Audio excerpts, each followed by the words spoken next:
Herkese yeniden merhaba. Uzun bir aradan sonra yeniden kamp mutfağına döndük. Bugün efsane bir köfte ekmek yapacağız ama Yum Hunter usulü olacak. Önce patatesleri ince ince dilimledik. Bunları ben bir soteleyeceğim. Direkt tavaya atıyorum. Sarımsaklar kabuklarını hiç soymadan direkt atacağım. Ve biberiye.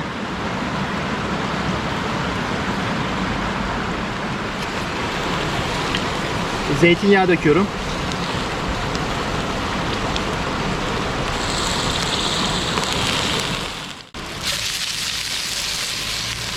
Biraz tuz.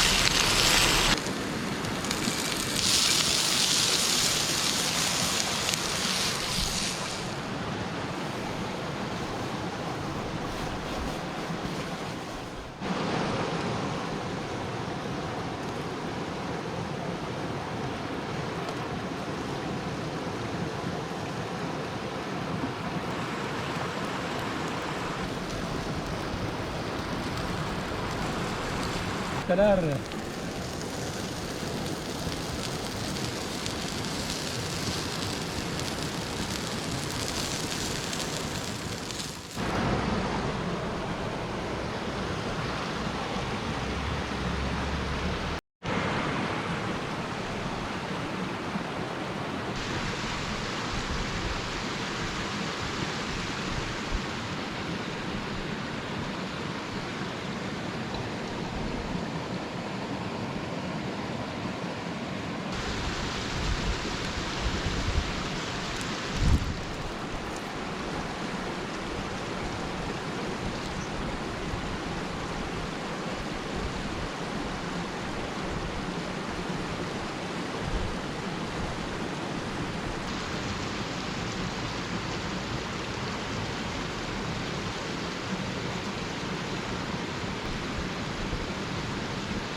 Evet abi.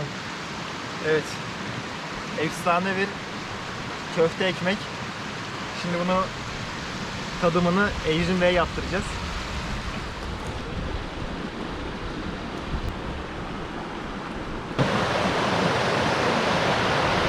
Evet, geldik en heyecanlı kısma. Bugün beni davet edip bu güzel lezzetleri tatmam için fırsat veren Yum Hunter kanalına teşekkür ederim. Şimdi tadımı gerçekleştiriyorum. Çok iyi. Yani bu şartlarda olabilecek en lezzetli köfte ekmeklerden bir tanesi. Arkadaşlarımı tebrik ediyorum. Ve herkesin bu lezzeti doğada denemesini tavsiye ediyorum. Arkadaşlarımıza destek için de kanala abone olmayı unutmayalım. Teşekkürler. Ben de kendi yaptığım lezzeti bir deneyeyim. Böyle dolu dolu. Çek. Navran sen yiyemiyorsun şu an ama birazdan yersin. Biz alıştık ya. Sen kayıtta kal orada. Köfte çok lezzetli. Diğer malzemeler de bence çok güzel olmuş. Özellikle patates ve sarımsak çok güzel değişiklik katmış. Görüşmek üzere.